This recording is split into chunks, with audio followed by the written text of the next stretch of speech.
And today we're going to talk about the importance of your role as a supervisor in best engagement practices. We have Dr. Anthony Salerno who's joining us. He's from the McSilver Institute for Poverty Policy and Research, as well as does a lot of work with the Community Technical Assistance Center. And we also have Yvette Kelly, who's a licensed mental health counselor who's also joining us. So we're really excited to talk with you about the best practices in engagement, but most importantly, your role as a supervisor. So I wanted to let you know this is a series, and this is the first part of the series around supervision, and the next two pieces are around teaching clinicians and also supervisors, if interested, around those best practices. And the schedule will be at the end of the webinar. These slides will be available on our website. And we have 4 polling questions today. They will pop up, and we'll ask you to answer them when they pop up so that you can participate. We also have several opportunities to chat in. And when you do that, we'll ask you to chat the box on the right to participate. Thanks so much for being here. We hope you're all doing well, and we'll go ahead and get started, Dr. Salerno. Great. Thank you so much, Tara. And it really is a pleasure for me to begin to address this issue. You may all be have some of my similar experience, where I've been a practitioner, a clinician, then a supervisor, then a director, and all these levels all along this path in my career for the last 35 years.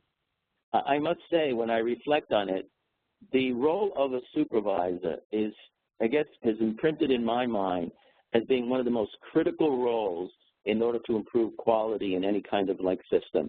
And so I'm so pleased that we're getting a chance to address that, because I don't think we've addressed it enough. The support and the guidance and information that can be a support to supervisors in that such a critical role that they play in an organization. So myself and Yvette Kelly, we're just really pleased that this is an area of interest of yours.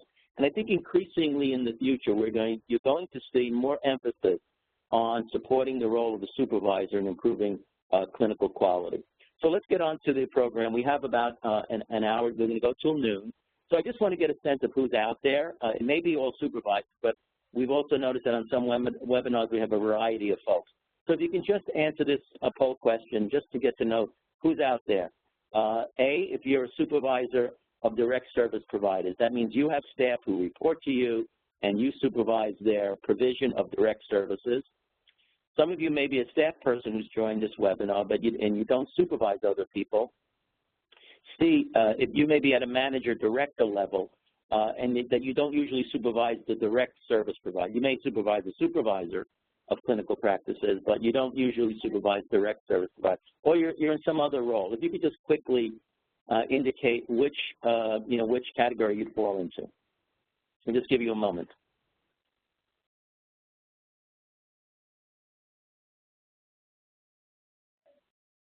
Okay, so just give a moment. And Brianna, who's helping us with this, one of my colleagues at CTAC. Okay, let's see if, okay, are we almost ready, Brianna?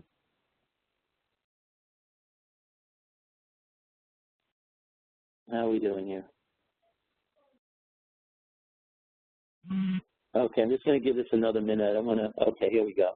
So for the most part, we have supervisors. We have just one staff person, and then we have some manager directors, and some others not quite sure what their role is. Okay, so really the majority are supervisors, and so we want to just make sure we have it right in terms of the focus of this presentation. Thank you so much for answering that. Okay, we're going to go on.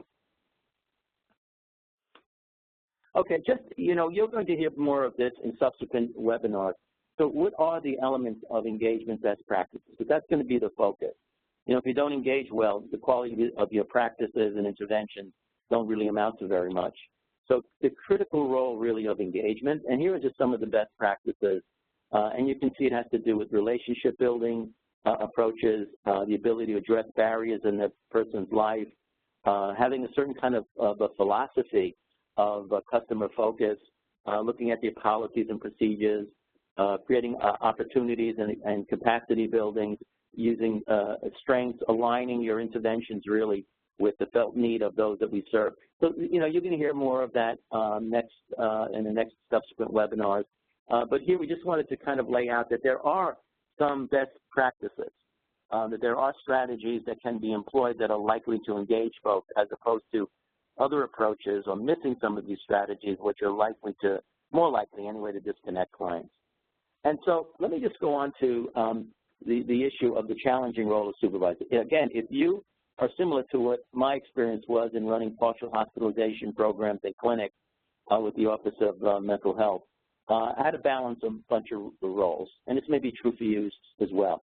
One is direct services, right, where you are also generating billable service hours, and that's true for many supervisors.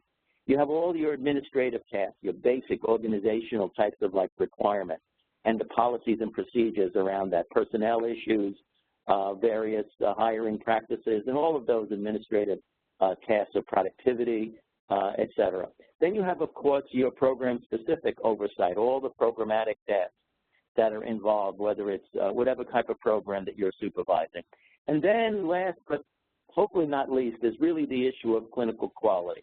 And that is the role of supervisors in supporting your staff to increase their knowledge and to apply their skills to really improve outcomes. And in my conversations with supervisors and in my own direct experience, oftentimes that last one is really is the last one, that there is less time focusing on the clinical quality, and all those other three functions can kind of eat up a lot of time. But we have to see. It could be very different across the various programs represented on this webinar. Okay, so let's go to the next slide. And I think what I want to kind of make the point that all of those functions, the administrative functions, the programmatic functions, and this one that we really want to focus on today, which is the professional development support function, is that they can all be integrated to support client engagement, retention, and commitment, to treatment. In other words, what really quality is all about. And part of that is we sort of recognize that if you have efficiencies in the organization, if you're not having duplication, and you can just think about all the things that folks complain about in terms of ways the organization is sort of like run. And, it's because this is complex work, right? So having really well-designed administrative functions where the program is also, working smoothly, particularly around its workflow and its support structure, and then how it also impacts, it creates an environment where people can begin to spend more energy on looking at the professional development of those skills, that knowledge, that intervention that is directly focused on support of the people that are served. So the role to promote quality outcomes. Well, the first thing is, and we're so pleased that you guys have joined this area of engagement. Without it, you really haven't got much else. So, and it's not a single event, how to keep folks initially engaged, but also ongoing engagement throughout an entire clinical treatment process. You play an incredibly vital role in promoting successful implementation of engagement practices. And then this whole notion of supervision as coaching, mentoring, teaching, facilitating the competencies of professional development is not an easy thing, right? And it's often not emphasized. And I must tell you, in my supervisory role, that really wasn't a major part of it. I had my hands full just pretty much trying to keep the basic programmatic and administrative, functions, going. And then the last part of this role may be on the back burner because of all those other particular roles, including direct service roles in generating billable hours. But I think the point we want to make here is to really start that conversation, to begin to think about how we can support the role of the supervisor as being increasingly one of coaching, mentoring, teaching, facilitating competencies, because ultimately that's where quality is. Quality is, you need to create a supportive administrative structure and a programmatic structure. But that in and of itself won't do it. At least that's the perspective we want to share, is that supervisors can create opportunities for folks to increase their skills and their knowledge. So let's just look at this particular polling question, get a sense of how much of your time as a supervisor would you spend in directly supervising the staff to promote clinical quality outcomes. So if you can just get an estimate, really, of how much time, ask yourself, how much time do I spend where I'm really helping and supporting the clinical staff to improve the quality of the services, where they can increase their knowledge and skills. So is it A, 1 to 5, B, 6 to 10, 11 to 15, or more than 16 hours? So if you could just give us your best guesstimate on that.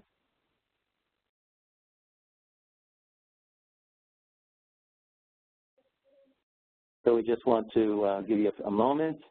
You answer that as quickly as you guys can, and then we'll be able to display the results.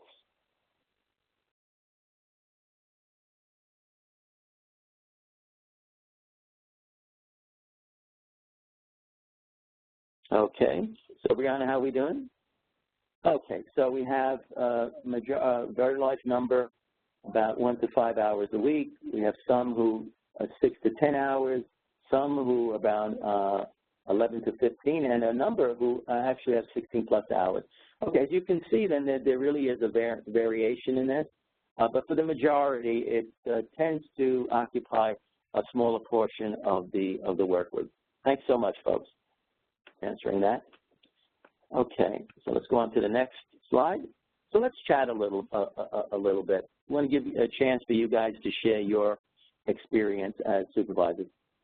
Do you know, and how do you know if staff are having challenges engaging clients? If you would just use the chat box to just share, we're just going to read, some of the top 5 or 6. If you could just type that in and just let us know, from your perspective, how do you know if staff are having challenges engaging clients? Just give folks a moment.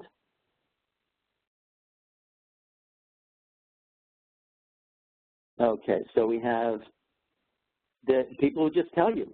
They'll just say, look, I'm really having some real trouble with this person or the other person, having lots of missed appointments, okay? Discharges due to lack of, so you're looking at your discharges and you ask yourself, gee, how many discharges do we have that results because of a completed clinical process, right? Some actually run reports, as we're hearing from Sarah, that she runs reports on engagement, and I'm assuming that has to do with appointment keeping. No shows, cancellation rates. Great. No, that's terrific. So that you have everywhere from the practitioners sharing their challenges, and then there's also, data. Terrific. Let's do the next chat question. Okay, I'm going to bring that up. Do staff vary in their skill to engage and keep clients involved in treatment? So, I'm asking that question, but I'm going to assume, if you have other questions as well, that that's the case. And please just type in if you feel that, gee, that's not really the case, and that there's barely variation, right?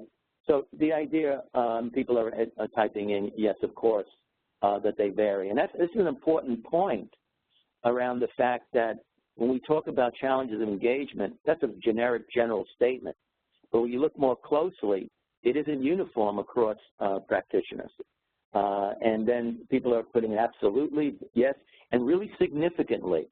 So I'm glad, thanks so much, Daniel, for sharing that, because what that means is you may have folks, for whatever reason, they just seem to be able to bring the clients in, they kind of stick, they form a therapeutic bond, and then others seems to be a continual, will have more, more and more challenges. And here, we're not here to kind of like blame, say, well, that person doesn't know what they're doing. Or that's really not our approach to this at all. It just means that there may be strategies that the supervisor may employ that's targeted specifically to the folks you supervise, rather than a uniform approach across the board. Okay, so I have folks here, really, it's great. From Susan, absolutely, burnout contributes to poor, engagement, an increase in missed appointments. So I'm glad. Thanks so much, that for Susan to raise that, because I do want to address that later in the webinar. Is that sometimes we just have a stressed out workforce, or individuals within the workforce are really like stressed out, and that can very much impact. And then it raises the question, can supervisors do anything about that? Maybe burnout or being stressed out is a feature of the person rather than an element that can be addressed by the organization. But we should start a conversation about that. Great. Thank you so much, folks. You guys are great in terms of responding. I really appreciate that. And have you noticed what effective staff to engage clients? So for those that you say, yeah, you know, I could think of some of my staff who really do well, is there anything that's kind of struck you in terms of characteristics of those folks that you've observed that you think is associated with their success in engaging clients? So if you can just type that in, that would be great.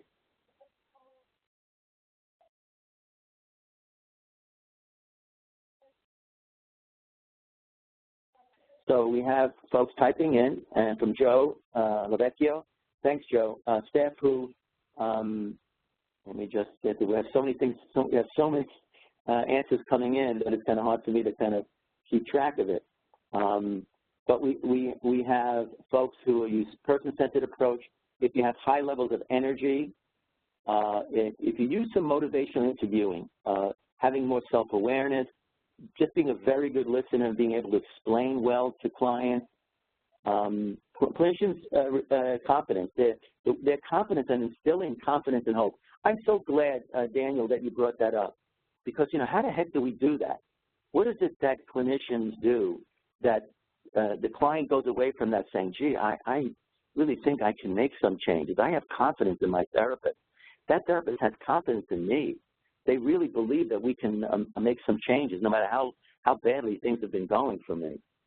So the direct listening, staff are more self-aware to be more effective, their commitment to the field and their interest in the field. Wow, you guys are fantastic. I can't keep up with you. You're so good. Thanks so much for that. I think you've hit it on the head that these characteristics are in fact things that folks can learn in many instances. And then the question is, how do we go about, really, can the supervisors play a role in that? And part of this whole series on engagement is to bring some of those best practices, in addition to some of the core skills you guys have, have identified. And how can we support your efforts in increasing the staff's awareness, and then the follow-up that supervisors can have as well. Sir, thank you so much. You guys are great. I think we can have a webinar that's entirely just interactive conversation like this. You're hitting on all the critical points. Now, let me ask you this question. How challenging is it to assist staff to improve their skills to engage clients? So just honestly, from your perspective as a supervisor, so you know some of your staff may not be as effective in terms of engaging, how challenging is it for you to be able to engage the staff so that they can begin to increase their skills and ability to engage clients successfully? So if you guys could just, respond to that, I'll give you a minute. And overwhelm me again, because we must have had like 30 responses to that previous question, which is great. Well, it's challenging to convince about the issue of engagement. So that's an attitudinal thing. Like, how do you get the person shift in their attitude? But they may not see it as a problem at all, right? And it's also time-consuming, as Donald is saying. Schultz is saying it's challenging, it's time-consuming, flexibility is critical, and maybe you have clients who, staff maybe, that are really kind of set in a lot of their kind of habits. So it's important for supervisors to learn what needs the therapist feel. So that's the other piece, is really, it's an engagement of the therapist. Given the varied levels of skill, this is from Kirk, education commitment is often difficult to implement and follow up. That issue around follow-up on the process, right? You can perhaps provide a one-shot deal like we're going to be doing with these webinars, but really, how do you continue to just use that as a starting point and not an end point? And it varies with clinicians. It takes time to develop. If the staff is open, that issue of flexibility is important. Okay, and it can be difficult when staff feel good about a method that's not working well for them. And that's from Jim. So thanks, you guys are just tremendous. You hit on so many critically important areas. And I do want to say that nothing about this is easy. There are challenges that you guys have identified. the issue of flexibility. You know, I want to just share with you some of the work being done, probably some of the best in the country around supervision of this nature, of that's clinically focused on everywhere from engagement to interventions and evaluation. There's a group that I've been working with through my other job in Utah. And this group has developed hiring practices where the most important single characteristic that they use to hire staff is flexibility. Now, I must tell you, that was not the first thing that came to my mind. It wasn't years of training, credentials, years of experience, you know, or their training level. They think that's okay, but really the critical characteristic that was the number one top element that they were looking for and when they hired staff was openness to new learning and flexibility. So that's a takeaway message for me, and I actually have been doing that when I'm thinking of, you know, in my role when I'm interviewing folks for jobs, is to really take a look at that flexibility issue. So thanks so much, folks. You guys have interacted incredibly well around this whole chatting area. So let's go on to just looking at some of the issues around supervision. And you guys know this, right? I mean, you know that, and I'm assuming a few things. I'm assuming that in your organization does view that your role as a supervisor includes supporting the professional development of the people you supervise. And that can be in a variety of ways, right? But that is part of the role. And it may be that for some of you, that hasn't been put on as a list of your tasks. But generally, you know, supervision includes that. But while that's said, that may not be built in to the role in a way that really is going to support your efforts to make that happen. So again, there's problem solving, there's the decision making, all the continued learning, and then helping people to manage their workload. You know, so it isn't like a single thing that you do. It's in the context of people's day-to-day type of experience. But it really is around accountability, professional competency, and in this changing healthcare system where we're going to be moving more and more towards managed care, the issue of accountability is going to become stronger and stronger. So being able to support folks in the engagement issues, best practices, is going to become increasingly, you know, critical. Third-party payers are going to be looking at, so what are we getting for our buck? You know, what are the outcomes associated with the services that our beneficiaries are receiving? So this couldn't come at a better time. And engagement is the single most critical piece, because if you don't get that done, then everything else just won't be able to follow. Okay, so the focus, of course, is to really have a collaborative relationship. Someone mentioned that you don't start off with making assumptions of what that person needs if they're having difficulties, let's say, in terms of their engagement, but it involves engaging the person in a conversation to better understand what are some of the challenges, what are some of the experiences. And as someone else mentioned, the area of just feeling stressed out at work may be a contributing factor. So I think that that's a critically important point. I'm so glad that you guys, you know, made that. So the goal of supervision. So it's a professional development process, and you're going to both reinforce and enhance skills and knowledge, and really of both parts, because supervisors in this particular approach, they also need knowledge and skills. I don't know if you were like me, but I got to be a supervisor because I was a pretty good clinician, and I showed up to work when I was supposed to. You know, I was committed to the mission of the organization, but it wasn't as if people said, oh, you know, Tony has particularly some supervisory types of, like, you know, skills, or that they said, well, you know, maybe we can help Tony develop that. That was not the case, you know, at all. And it isn't like I went to school to learn supervisory, you know, skills. So we often get into these roles and then have the challenges of being able to kind of learn on the job. And what does that really mean? So part of, I think, our efforts at CTAC and our subsequent webinars is to increasingly support supervisors in sharing with each other, learning some of the best practices around supervision, and we hope that that's really going to be a help to you all. So that this is about supervisors also enhancing their knowledge and their skills. It's a shared process. Also, you have to mediate the difficulties that come up, the various crises, and then really being able to highlight all the positive efforts. And let me just make a statement about that. I kind of tend to look at things in these simple kind of categories. So when you're working with a staff person, what is it that they're doing that they just ought to keep doing? This is what you reinforce. This is their strengths. And that needs to be acknowledged and very strongly acknowledged. So that's the key part of it. But there are also things that the person may need to stop doing. These are types of behaviors or approaches that may actually serve as a barrier in terms of engagement and quality treatment. And then there are things that practitioners need to start doing. Now, I tend to just keep those three categories in my head when I'm sort of engaging someone, and I think it can be very helpful because oftentimes staff really do want to know, so what is it you want me to keep doing? What is it you want me to start doing that I'm maybe not doing?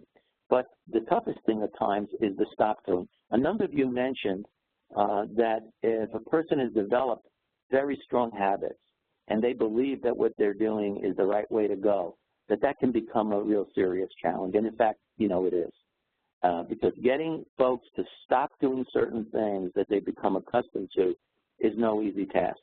I think that what helps is for the supervisor to articulate specifically what it is that you'd want someone to do, differently. And then, of course, acknowledging their strengths and things that they ought to keep doing. Okay, so let's go on to the next slide. So it's important, and because, quality services and engagement of clients, we want to ensure that doesn't vary so illogically. Many of you said in your chat box, yeah, there's significant variation in the effectiveness of the staff in terms of engaging clients.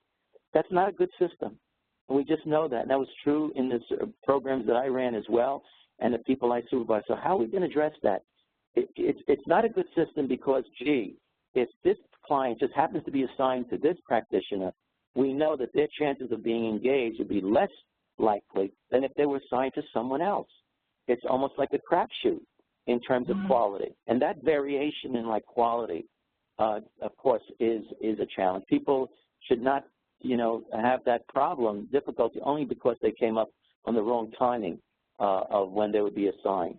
So how do we ensure that doesn't vary so illogically from one to the next? Now, the other issue, right, why is your role so important, is because treatment is really, in large measure, a private affair, right? So it's whatever the clinician council decides it is. That's one of the challenges we have in our entire profession. It's not, that is not the case for other professions, where it's so private and there aren't any agreed upon standards of practice, that individuals can have tremendous flexibility in choosing how they want to approach treatment. And there's some positive aspects to that, but there's also a downside, because it can create a clinical bubble that will just strengthen habits, decrease openness to new learning, because there's no feedback.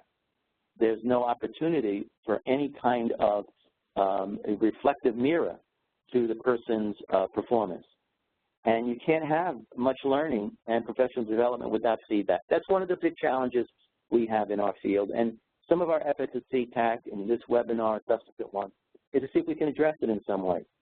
Now, the other challenge, and I'm so glad a number of folks raised that, this work is very demanding, right? And a considerable number of people experience either emotional exhaustion, a lack of accomplishment, or what's been commonly referred to as compassion fatigue, vicarious trauma, depersonalization. What it really means is that you begin to see the client's kind of difficulties and problems as the source of difficulty rather than the meaning of your work. When one becomes to be less sensitive or less compassionate, less empathic, that can happen when people feel really stressed out. Or that, a person's own personal life issues can be triggered or stimulated by the conversation with clients who may be also struggling with issues that are not so dissimilar from some of the issues that practitioners are dealing with. So staff that are under stress are less likely to engage clients effectively. And supervision, quality supervision, is a protective factor, against folks disengaging clients. Okay. So the supervisory relationship, and here again, just in terms of addressing the emotional experience, the quality of interventions, staff decision-making, how are we going to support that? Then the issue of accountability, which is, I know that's become increasingly important around issues around, productivity, but it can begin to dominate the conversation because of its fiscal impact. But ultimately, the most important, both in terms of fiscal solvency and financial health, is really providing quality services where people are engaged, they're showing up, they're completing, a particular intervention or a set of interventions to improve quality, that they're meeting discharge criteria, that they're less likely to use more expensive types of services. All of these things are going to become increasingly, important. Addressing issues related to workload, which is really a critical factor, and that is also an important part. That's where the administrative programmatic roles support the clinical role, so that folks don't feel that sense of being overwhelmed and stressed out. And encouraging the identification and achievement of personal learning and opportunities where, which is really important to practitioners, right? The opportunities to continue to grow and to learn and have a sense of the significance in their work. So then there are values that promote the establishment of a supervisor-supervisee relationship. Someone had mentioned in one of the chat boxes around, having a philosophy. And in many ways, that really is true. It's having, people who have a person-centered type of a philosophy, a recovery-oriented philosophy, a customer-centered philosophy. And that's true for any type of relationship. And here is just ways in which people need to think about what are our guiding values, around that. And we're going to be, that's what we're emphasizing, the values of collaboration, the values of collective learning, the values of being able to support people in a direct way. All of those are aspects of a good supervisor-supervisor relationship. Let's stop for a second around a poll question. So this challenge around so much of the work is private. I have to tell you, I spent 10 years in a partial hospitalization program, and I just never had anyone sit in on, let's say, a group that I used to run 10 groups a week when I was a clinician for the first several years before I was director of the program, before I was a supervisor. But no one ever sat in on one group that I ran, and that's hundreds and hundreds and hundreds of groups. They just relied pretty much, if I said, they asked me, how's it going? I said, pretty good. That seemed to be enough. So I want to ask the question, how often have you been able to directly observe one of your staff members' sessions, whether it was a family session that you might have been invited in, or it was a group program that they were running it? But if you can just indicate through A through E, maybe you never have observed directly, or rarely, or sometime, or at least once during the past year with each staff person, or at least once during the past year with more than one staff person. Okay, so if you can just pick out the answer that's closest to what your experience is, that means directly observe that in a way that you could actually provide some feedback on your direct observation. Just give you guys a moment.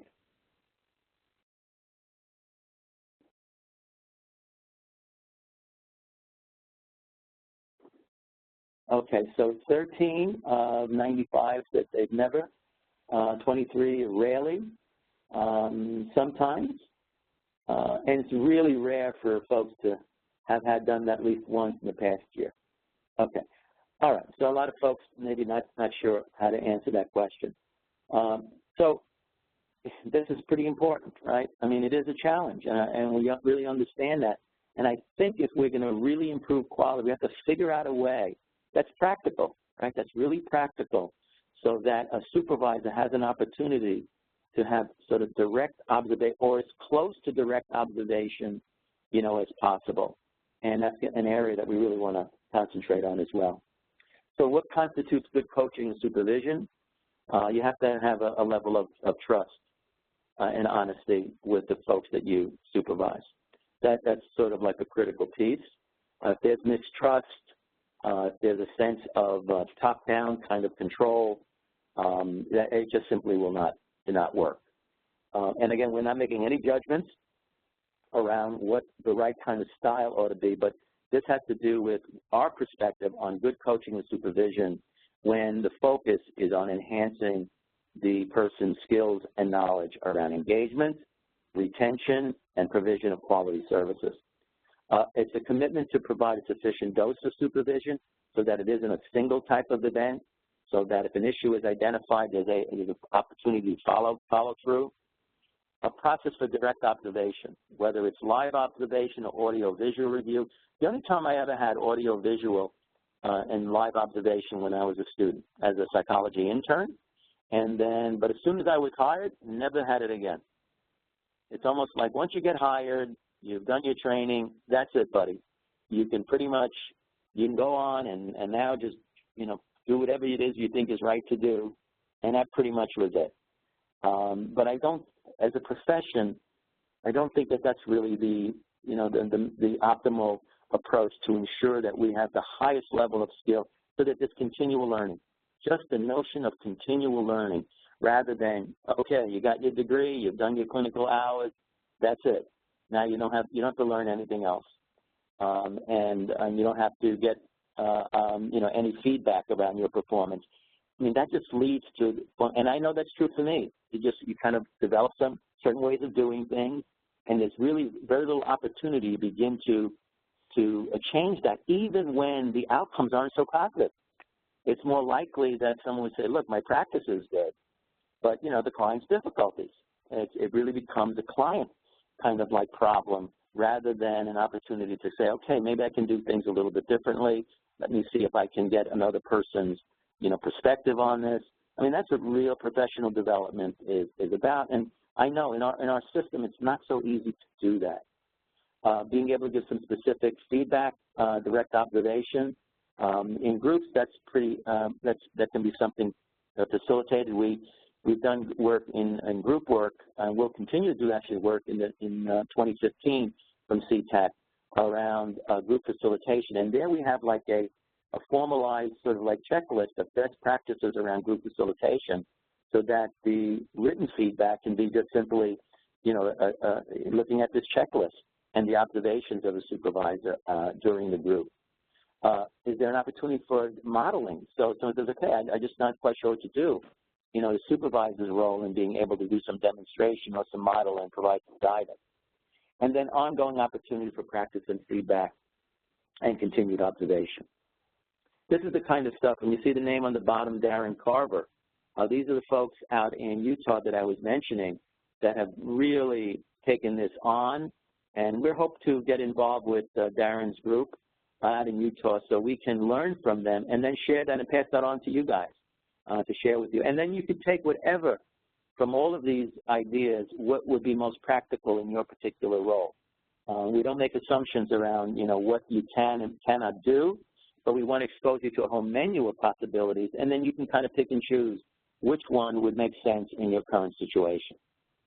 So learning any new skill does not occur without feedback. That's the point I just want to make about that. And staff performance is the really investment of the staff, but the staff also, it's a reciprocal kind of thing. That if you're going to invest in the staff have to invest their time and energy.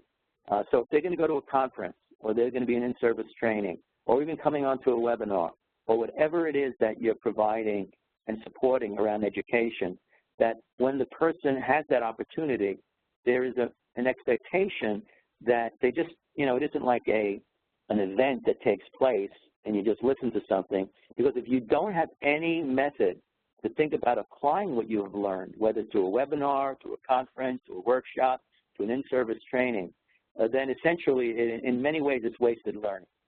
And we also have a system that's been based mostly on giving people information, knowledge, acquiring things, but the critical step is to go to apply that information and knowledge, no matter how you get it, in your work.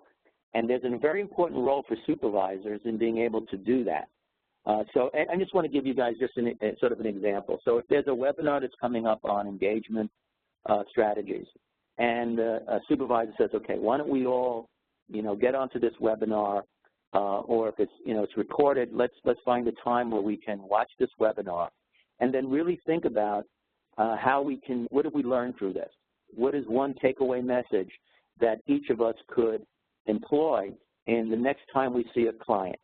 That kind of process is another step moving it forward, rather than, okay, get on the webinar, once you see it, it's, 5 minutes later, you're on to other things. And so that learning is very difficult for it to be true learning because it doesn't have an applied quality to it. So I think that that's just a very simple example. I wish I had done much more of that as a supervisor myself, but typically, people go to a conference, you have a workshop, how was it? Oh, it was really good. Okay, take care. And the next single step could simply be, all right, let's meet to discuss what came out of that learning experience, that education. Was there anything that we can begin to apply in our work that would add value to the work that we're doing? And let's begin to follow up on that. Now, that's taking the learning another step. And our sense of it is that that's really what supervisors can help to kind of organize that kind of process. Okay, so what can a supervisor do? So I just want to go down each one of these sort of checklists here.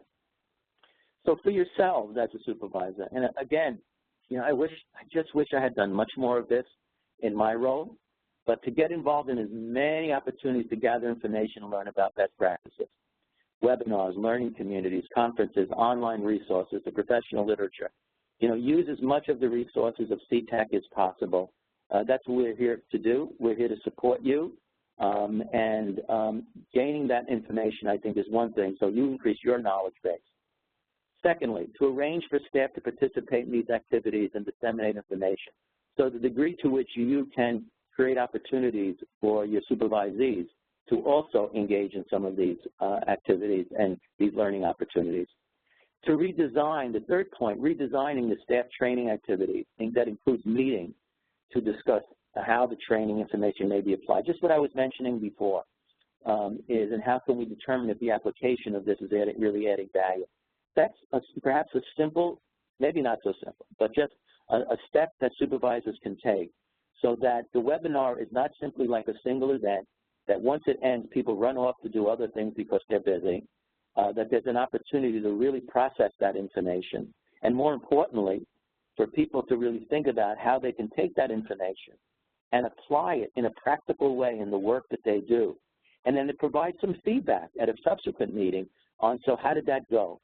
We had a webinar on basics of trauma-informed care. This is just an example.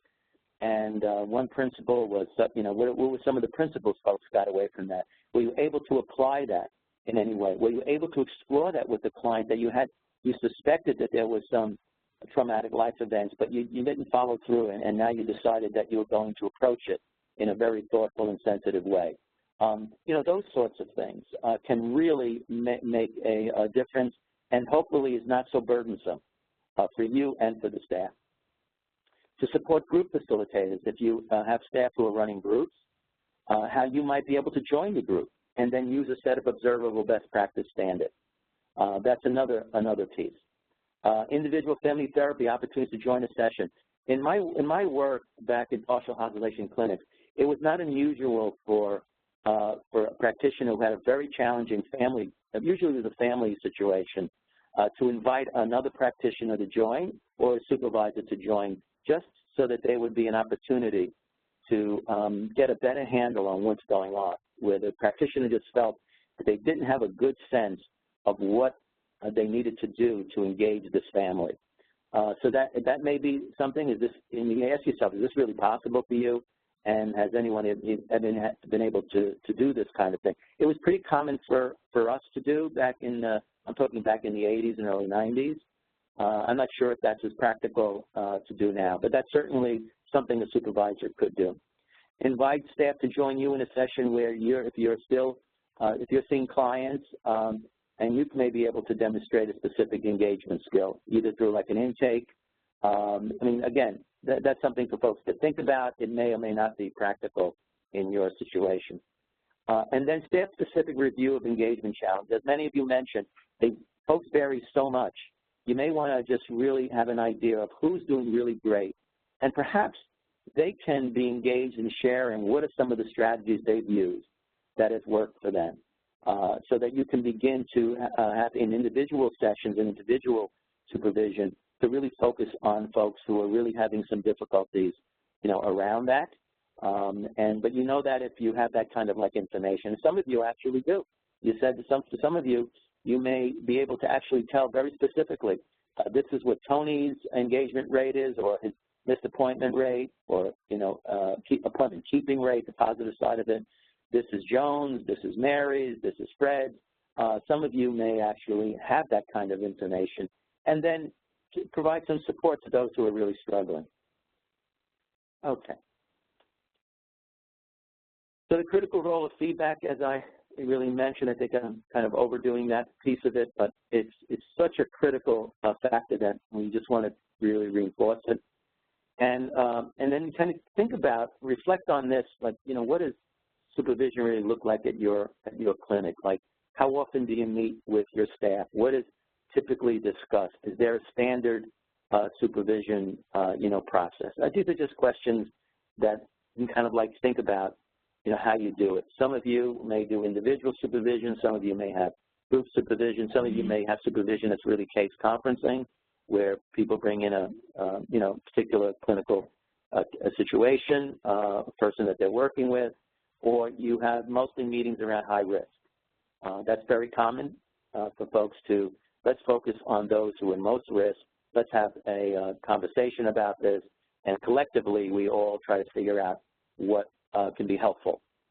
So those are the types of supervision. Then there's another type of supervision which really has to do with the direct observation that we're making reference to. So here are some helpful principles. Self-reflection. It's always important to begin by asking the staff person to self-reflect. So, if you're meeting with someone who's having difficulties around engagement, you're really asking, so, what are some of the challenges you're experiencing? What do you feel has worked well for you, for the folks that you've been able to engage? What didn't go so well? How do you understand? I mean, I'm sort of having, these are just sample questions. This is if you're talking to someone, let's say, just coming out of a session that might have been challenging. What would you have done differently? What surprised you, about the, the work that you're doing? I mean, I'm sure you guys can come up with 10 other types of questions. But the point behind it is that they're questions designed to engage the person in self-reflection rather than your observations or your ideas or your critique. And we think that that's a very important place to start out. And then you really want the individual to begin to engage in self-reflection. That's part of like flexibility. Folks who don't engage in self-reflection, where their conclusion is that the problem is with the client, that is, and that's it because they're this, that, or the other thing, then of course the reflection stops. Once you've identified the source of the problem as the client, then self-reflection comes to an end. And the point of supervision is to engage the person in self-reflection around their own performance and their own behavior. The next piece, of course, is your supervisory feedback. And here I want to make a pitch for the use of best practice standards in providing feedback. This reduces the chance that your feedback is based on your own bias, your own preference, your own style, your own orientation, which is typical of how supervision is. And it's not unusual if a person was to speak to, a clinician was to speak to 5 different supervisors, they may get 5 different answers. They may get 5 different ways to approach a situation. When I was being trained in various family therapies, and I had 3 supervisors in my internship, and I must tell you, it was crazy making. It was crazy making because when I talked to one supervisor, they said, well, you approach it this way. Another supervisor, well, you approach it actually the opposite way. Then another one where I was completely confused whatsoever. So this whole notion that, it's just the supervisor's perspective that ought to be the source of information, we just want to sort of raise that, that having those best practices in engagement or the treatment of kids with conduct problems or adults with depression, I mean, it doesn't matter what it is. but that one comes from a set of standards that represents the best practices that's either emerged from evidence-based research or other sources. Actually, I want to just put up an example. Next week, one of the things you'll be getting, if you guys can see this, it's sort of like a checklist. And on the left side, it kind of goes through some of the standards around engagement practices, so that this is not coming from a supervisor's bias or their preferences or orientation, but rather a set of standards that has emerged from sort of a collection both from the literature, from folks who reviewed and examined the area of engagement. You know, we are very lucky to have Mary McKay, who's probably the national best expert in the area of engagement strategies, particularly around children and families. And so, you know, this is not just made up out of our heads. This is sort of based upon some of the best principles around engagement, of relationship building, and person-centered planning, so that becomes the standard, not the supervisor's bias, but that there are behaviors and standards that we're both keeping ourselves to, both the supervisor and the supervisee. And so we think that that's a good way to approach it, and you'll be getting more information about that in our subsequent webinars. So if you can see, you can just go down the list. And it's sort of also helps with self-reflection. You can ask a person before you're giving your observation, say, look, let's think about this. Think about what went well for you in that intake that you completed. What went well in the session? Let's think about the clients you have most challenges with. What are some of the strategies that you're employing? And let's take a look at some of these areas here. And do you do this well from your own self-assessment? Do you do this, but you need some improvement, or this is an area that really you'd like to work on a little bit more. You'd really like to develop that. Well, that's what really professional development is about. But it does take openness. It does take flexibility. It does take an attitude of, well, just because I've been in the field for 20 years doesn't mean I don't have to learn anything anymore. I think that that's one of the challenges that we'll encounter. But, all right, so subsequent meetings, we'll talk a little bit about those best practices so that you're not coming just from your own perspective, that you're also, bringing in the whole professional literature and information that we have around this. So always begin by reinforcing what the person did well. Share your feedback based on observation in a very respectful way, and ask for feedback on your feedback. Now, that's a kicker, right? And because you're, as a supervisor, you can also ask questions like, look, does what I'm saying, my observations, make sense to you? Does it align with how you see things, or do you see things a little differently than I did? Was spending time reflecting on your work and getting some people, is that helpful to you? What could I have done that would have made it more helpful to you? That's a very collaborative, collegial style of supervision when the focus is really on mentoring, coaching, teaching, supporting professional development. So what your agency can do, that's a bigger issue. We could probably spend the whole webinar or a day or two, talking about that, to really establish that standard, to take very seriously that standard around supervision, around supporting individual and group supervision with staff. So just recognizing that role, thinking about how some of those administrative programmatic roles can perhaps be shifted to support staff or to others where it's more appropriate falling in that realm. That's what some organizations do. They're just rethinking the role that has been designed for supervisor, and there are any other tasks that really be more appropriately done by others. That doesn't mean it works. That doesn't mean, it's going to be easy to do, but that's something for an organization to at least seriously take a look at. And then figuring out a way to support direct observation and standards for a number of direct observation activities of supervisors. And then just to recognize that, new learned behavior is fragile and it really needs to be supported. Just support in the face of reactions from consumers and others in the service setting. So that notion that, learning new behavior, through webinars or through workshops and through or other sources of information, it's fragile in the sense of it can disappear pretty quickly unless there's really follow-up. And that really individual group supervision is really a means to an end, not an end in itself. It really has to do with improving quality, outcomes. The folks that I referenced in Utah, that's one of the things that they looked at.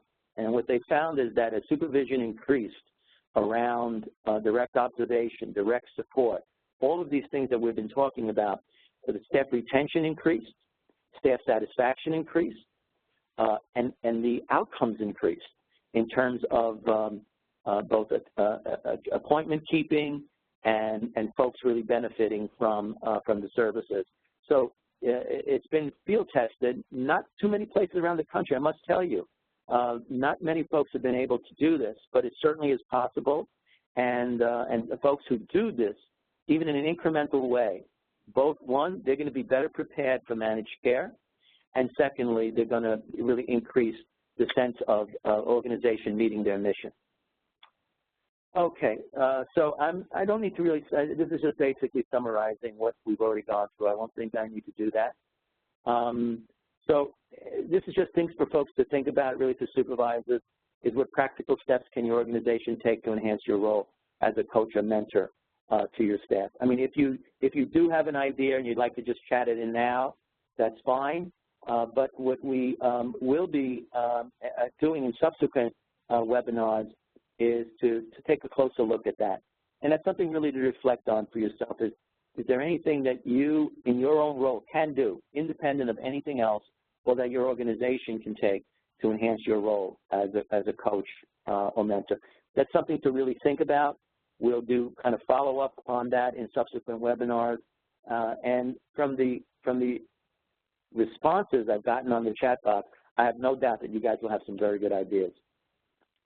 So let me just go on to, we won't have time for Q&A, but you can always send us any of your questions. And this is not a one-shot deal.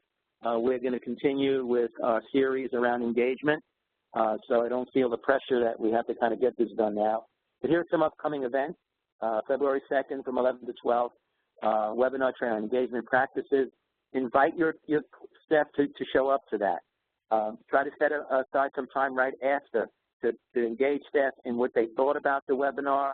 Are there any of the steps that they can take around best practices that they can begin to employ like right away in a practical way, how you could support them in that. Then we have a continuing webinar series. So there's consultation calls. You can invite anyone you'd like on that. So we have a series of supports for you, and we hope that you're going to find it really rewarding in terms of your role, as a supervisor.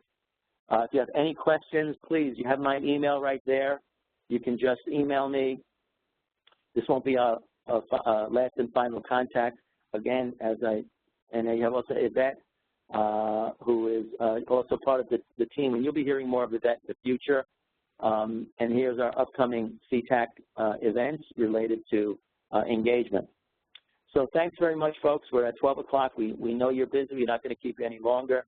Thanks so much, and thanks for being such tremendous participants.